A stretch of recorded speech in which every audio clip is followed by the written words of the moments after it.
Hello everyone, welcome back to my channel. So I posted a video recently about how I'm transitioning to data engineering as a data analyst, and it seems like a lot of people resonate with that video, so which is what inspired me to keep going, and it will also keep me accountable in my journey. So in this video I just wanted to share updates on what I've been working on and how my journey has been going. So recently I came across the concept of ETL. This is something you're going to come across a lot in the field of data engineering. And basically what ETL means is extract, transform, and load. And mostly it's just a way of getting data from APIs, from various sources, that's what the extract means, right? And what APIs basically is just like a channel that companies leave open for developers like us to get access to their data sets.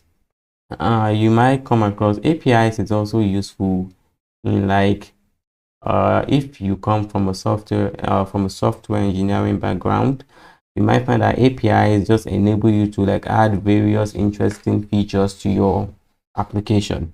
So APIs have a lot of benefits, and mostly I have an experience back then when I wanted to analyze data sets. I mostly relied on public data sets, on Cargo and other sites like that. I've not actually experienced how to get data sets from public APIs. You're going to understand it more as we go along, because I'm going to share with you a project that I built. So extract, this just means to get the data, basically getting the data from various sources, for example GitHub APIs. And that's the project that we're going to be building. I'm going to be extracting data from public GitHub repositories, and then the T, that is transform, because a lot of cases when we get access to these data sets, they don't come in really good form. They might have various data inconsistencies that we might have to clean and sort out. So that's just basically what transform means. It's just a way of cleaning and shaping your data. And load, this is the last thing. Load is just to save it somewhere, whether it's a SQL database or a CSV file. So the project that I'm going to be building, like I mentioned, is that I'm going to be extracting data from public GitHub repositories. And what I'm going to be using, I'm going to be using a pandas library called the request library, which is what enables you to extract data from the web and transform. I'm going to transform the data set using the pandas library. And lastly, I'm going to be loading it and saving it to CSV using this function. So without further ado, let's just get right into it. So the tool that I'm going to be using is Google Colab. And one reason I love this tool is that it enables you to share your work with others really easily. So if you'd like to get access to this, it's easy for me to share it with you.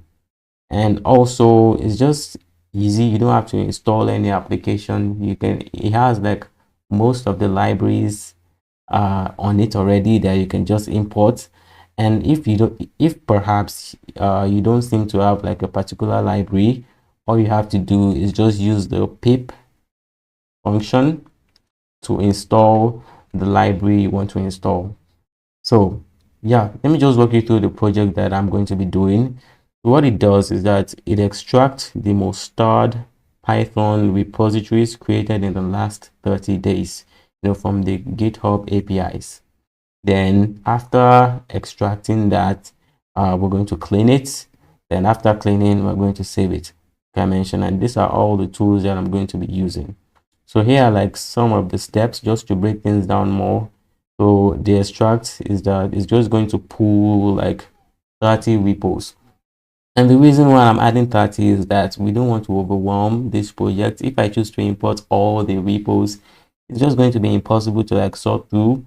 So what I did is that I just sorted it to 30 each. To then transform, we're going to clean the data by dropping some repos with missing descriptions. Then we're going to add like a new column. And the column is just going to be showing, it's just going to add like a flag showing the viral repos. It just makes it easy to understand more. And then we're going to load our data and save it into a CSV file. So here's our output. It's just a clean analysis ready CSV with 9 columns, including all these columns. So without further ado, let's just get right into it. So for us to extract, like I mentioned, I'm going to be using the request library. And basically what's going on here is that I'm importing the library. Then I'm just saying, go to this URL. Then after you go there, just to make the search way easier to do, I'm giving it like some parameters just to make it filter and sort through. It's just a way of searching, you know, assuming we're like going to this link ourselves. So we're just searching using all these parameters, right? So after that, it's going to like give us like a plain text response. And after that, I'm just trying to convert it to like a JSON to make it easier to comprehend and understand. Then I'm just printing these parameters, and just what this means. First, the status code, it just shows 200. And what 200 means is that our status is successful. So if it wasn't successful, we might get something like a 4 over here. So 200 just means it's successful. And another thing, let me just try to adjust this a little bit just to show you something. If I choose to print data, we're going to get like a lot of records, right? Let me just show you what it prints. Oh, it took a while to, print. So you can see it's printing quite a lot. We have these are the keys. So what JSON means, based on what I've learned, JSON is just like key value pairs. So you have like the key and you have the value. You have the key, you have the value. So it's printing various key value pairs. And so what I did here, just showing all I'm trying to retrieve here is the keys. So that's just basically what I need. When I run this, it's just going to print all the keys that are there. So we have the total count, just the total number of repos that's there currently, and incomplete results. This is just optional. It just shows if it manages to perform a search really well. Then items, this is pretty much the most important. These are all the repos that are there. So moving on to the next thing, what I'm trying to do over here, I'm just trying to see the total number of repos. This is just to print it to make it look much more nicer. So when we run this, looking here, we can see that we have like, I think this is like 9 million repos, and currently it's just returning 30, like I mentioned. Because if we choose to like print all of this, it's going to take forever to load, and it's just not going to, the result, it wouldn't look too well. And I'm also printing the first repo, and this is what this code does. This is, you might be familiar, if you're familiar with Python, you might be familiar with like arrays. So I'm just printing the first, and 0 is usually the first. So, and the first repo name, as you can see, is skills.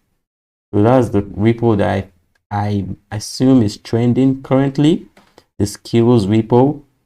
And if when I researched what the skills repo is all about, I saw that it's basically Claude, Claude skills. If it's something like you've come across, and what Claude skills basically is just like a way of equipping Claude with much more, advanced functionality, right? So it makes sense that it's what is trending currently. So, and stars, we're also seeing the number of stars that this repo has. So now we can see that this repo has like, I think this is like 139,000 stars, and the language is written in is Python. So here's the URL just to get access to the skills. So when I open this, it's just going to take me to that particular skill, and we can just just cross check to see if it's correct. So you can see we have like 140,000 stars, and when I look over here also almost 140,000. So our result is pretty much correct. So we're done with the extract. That's pretty much it. It's as simple as that. We're just using the request library to, extract it from a particular source, which is GitHub. So we managed to do that. So we're moving on to the next step, which is the transform, and that is what the pandas library is useful for. And the first transformation that I'm doing is that I'm just trying to save all of this into a data frame. So I'm just getting all the columns and I'm just putting it into a data frame. So I'm just printing the first 5 just to see how it looks like. And you can see we can see it in like a clean table that pandas managed to create for us. So we're just getting a sneak peek into the first 5 records. So you can see it's much more easier to see that skills is currently trending. You can see the number of stars, we can see the owner, we can see the description, we can also see when it was created. So I think that's pretty much all the columns we have.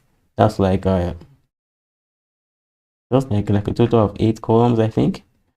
So, and yeah, after we like imported it into like a data frame, the next transformation that I went ahead to do is that I tried to like just do some data cleaning.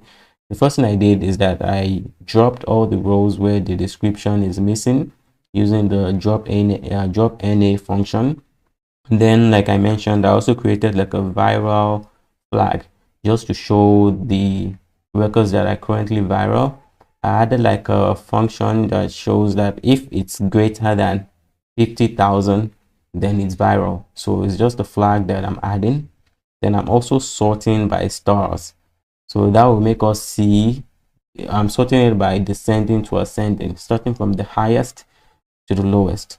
So, and I'm also printing the first 10 just to see how it looks like. And looking at this, you can see we have like the top 10 records. Skills is currently trending. And when we look at the viral flag also, you can see that yes, it's trending. So you can see that it's working. And yeah, that's pretty much it.